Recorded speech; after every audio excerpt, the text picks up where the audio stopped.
What's up, YouTube? Welcome back to a series where I coach my viewers' games. I watch their games and I go through and give my advice on how to get better and point out mistakes and try to make them a better player. I'm still trying to figure out the right format for this, so I don't know, this one I'm gonna just watch it all and then find parts where I can really give solid, good advice and just cut it. Someone asked last time if I could speed it up in between, but I'm just gonna stick with the cutting. I want them to be short, but I don't want them to be that. I don't really want to follow the games. I just want to pick out situations where I can help, and yeah, that's what I'm gonna try to do. Thank you guys for watching. Drop a like if you enjoy it. Let's get into it. Okay, guys. First piece of advice I can give you is on how to clear the red buff. And the way you want to clear red buff is you want to auto the big creep first, once or twice, use an ability, keep autoing the big creep. The small creeps will die to a mage ability and a hunter ability, right? So you don't want to waste autos on the small creeps at the start like he does here. As you can see, he autos the small creep first. This might seem like a small thing, but killing red buff makes it so you get to purple faster, makes it so you get to lane faster, makes it so you have pressure, so it all snowballs. So you really want to make sure you're doing this efficiently, and it's also like a PvE thing that's so easy to fix. So yeah, like Scylla, I would say stand here, auto the big creep once, and then use her crush. Apollo, stand here, auto the big creep twice, then use your ability, and then leash it to the Scylla, and then make sure the Scylla gets the last hit and be able to pull it and finish it. The way they do it here, it's a little inefficient. It's not that crazy, but he could have already been going to purple, right? The second piece of advice I can give is something during laning phase, the 2v2 part. And what he fails to do here is realize how fast each team is clearing the wave. And wave pressure is everything at this low level, because archers do 1,000,000 damage, so do melee minions. So he fails to realize that they clear the archers before him. And because a fight happens after his archers die and theirs don't, they get severely out-traded, as you can see. So let's watch this real quick. So his one didn't hit the archers, right? And just pay attention to the archers' health. So right here, his archers are one shot, their archers are full, and watch what happens here. Very good by the other team that right when they clear their archers, the Athena gets a nice taunt.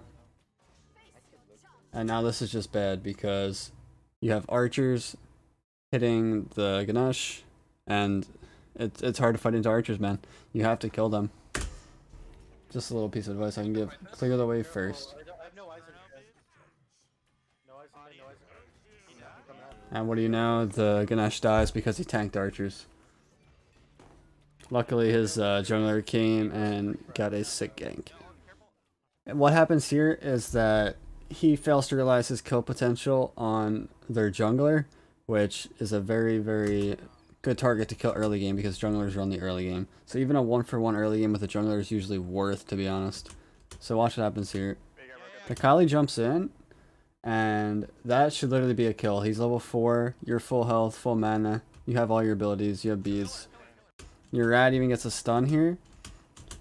I don't know why I would just one right away off that, auto one cancel off rat stun, but he tries to get close, misses Mez, which kind of stinks. And then he turns his targeting off of the Kali, which is just so bad. If he dashes on the Kali right here, he's actually just dead, guys, because Apollo dash slows, knocks up, and gives you movement speed. It's just more worth to kill him, I think, honestly. Even if your rat dies, it's more worth to kill him. So this is just a failure to target correctly and realize your kill potential. That's a kill, guys. That's definitely a kill. And you can't even, they just killed the Athena, so the Athena's not going to be here, so that was just a straight up kill. And also Chernobog's not 5, so the Athena and Chernobog are just coming out of base, so he would have been fine to get that kill and get out. But he failed to realize that he could get that kill. Okay, guys. So right here, in this situation where you're in lane and your opponent isn't, you should play to kind of keep him out of the lane. You shouldn't just look to clear and pretty much give your blind side to him like he does here. Like, he just stands in the wave and kind of gets turnabout comboed and gets out pressured pretty hard. Whereas you should just look to be autoing him as he's walking in here just to get free autos on him. So as you can see, like focusing on clearing the wave is fine, but when your opponent's like kind of out of position like that, I would just look to trade some autos for sure because you kind of have the positional advantage. And then like when you get turnabout comboed like at this point in the game, man, you just gotta kind of dash away. Like took way too much damage here in my opinion. It actually didn't amount to anything, but it wasn't a very good thing to do in my opinion. A little small thing here is he was doing alpha and he saw the Athena on the ward and he got really scared and like dropped alpha when in reality the worst thing that could have happened is he could have stole it with Athena passive. Obviously if Athena dashes you, you just mez, right? So you don't really have much to be worried about. And if you can see when he's doing this, like you kind of have to know your burst potential, but I can tell you right now, 460 dies in an auto and a 1, so if you just auto 1, it dies. And worst case scenario, you just have to beads Apollo dash. So this was just like a little, you don't have to be really that scared sometimes. Okay, I want to talk about this Golf here real quick. This isn't really that ADC specific, but they got to pick on their support. They're pulling gold. It's getting low. For some reason, the Ganesh definitely should have stayed on the gold here and just either, honestly, he wasn't going to die for it. The Ganesh should have just stayed in the pit on gold. He still could have silenced the Cthulhu when he walked in. But even if Cthulhu walks in, Scylla should always out-secure, so this is just a misjudgment of, like, I don't know, dropping gold and when they're coming in. Like, you don't always have to drop gold, man. If you have a Scylla and it's this low, just get the gold fury, get out, man. It's not that big deal. So as you can see, it's getting low. It's at 2k. Scylla has a crush on it. It's literally at 2k, right? Like, Scylla root crush combo probably does what? Like, at level 13, maybe 1,000, 11, 1,200, something like that. He does have ult too, and I think the ult crush combo probably does like 1,500. So this should just be a free secure for sure, but it goes really bad because the Ganesh, I don't think he realized he was stepping out of the pit, and he reset it to Scylla, and then I think Scylla stepped out of the pit, and then I think it reset completely. If Ganesh just stayed in the pit, silencing this guy was good, but just stay in the pit to keep the Gold Fury steady for the Scylla secure it, so. It even got to 1.7. I don't think Scylla was actually in. So, it got reset. Yeah, it just got reset. And Scylla wanted to alt crush combo it. To be fair, Scylla didn't have to be this close to the Gold Fury. She could have been back here. But, yeah, it should have been way cleaner. Like, the Ganesh should have been here. Scylla should have been here. Apollo should have been, like, here. And they just should have comboed it with the crush alt. Ganesh wouldn't have died. He could have just chilled. Would have been fine. Even if Ganesh died, they should all get out, right? But it went really, really bad. Wasn't really that ADC specific, but I just wanted to touch on that. Okay, I want to talk about this. When your team is this far behind, they're down 8k at 60 minutes, right? Split pushing is literally the best thing you can ever do because, like, he's way too fast to ult here because even if they're on fire, man, his rotation, guys, does not stop them from doing fire. They're going to lose the team fight. They're down 8k at 16 minutes. They probably have an extra item on everyone. The best thing he can do here is split push, pull one of their teammates over here, and then ult over. Don't just ult over when there's no one here. It's just bad. You definitely just split push this. He said he wanted to, but he didn't. I don't know why. Even if they're on fire, guys, I don't think you ult it. I don't think you ult it. I think you just split push here. They're pulling it now. They're pulling it. I'll show you guys what happens. This is a 16-minute one. Okay, they're back off of it. They drop it, and nothing happens. He could have split pushed this T2 so easily. And when someone comes over, then you ult over, right? It's just a more value use of your ult. Like, that ult had no value. Okay, and I mean, I'll cut that little part out, but the Kali rotated over, he would have saw him come in, and he would have just. It's way better to like force someone to come over then ult, as opposed to just ult for no reason really. When you're obviously gonna lose the fight. Obviously every situation's different, but when you're down this much at this early in the game, your rotating really won't do that much. Okay, so a little fight breaks out here, and unfortunately the fire giant knocks him up, and I think I actually would have bees this, because I think it would have actually secured a kill on Athena. So, and the real reason is because like he has Xe, right? So he applies 2 procs, or yeah, he applies 2 procs to Xe, and then he gets knocked up and never hits him again.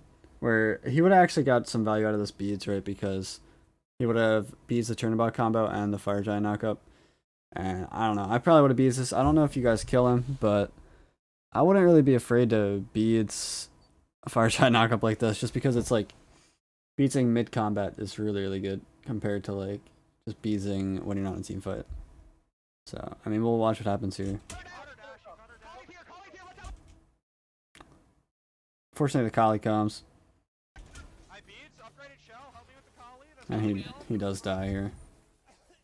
But I don't know, I would just say probably don't be afraid to bees that, to be honest. Also,